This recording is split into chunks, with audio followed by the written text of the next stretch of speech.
Hello mga lalabs, magluto tayo ng ada soup guys sa malamig na panahon. Ayan guys, nagisa lang ako ng onion, garlic at saka nilagyan ko ng kamon, turmeric at saka black pepper lang guys ang nilagay ko guys. Pwede nyo lagyan ng tomato guys. Kaso hindi ko linagyan ng kamatis kasi nga ayaw ni alaga ko ng kamatis. Tapos guys, ayan guys, nilagay ko na yung ada soup. Yung ada soup ko guys ay hinaluan ko ng potato isang pedaso guys.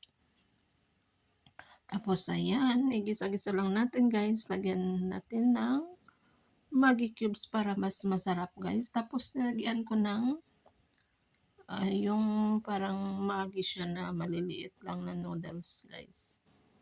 Para may pang bulak-bulak siya, pang bulak-bulak. Pwede rin lagyan ng Maggi soup na yung sachet guys, pwede nyo haluan para mas masarap din siya.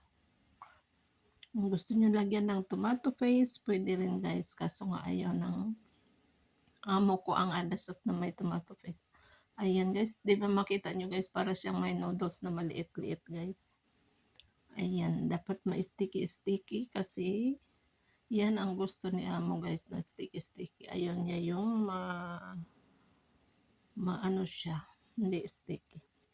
Ayan guys ang ating soup adas. Yummy, yummy. Thanks for watching.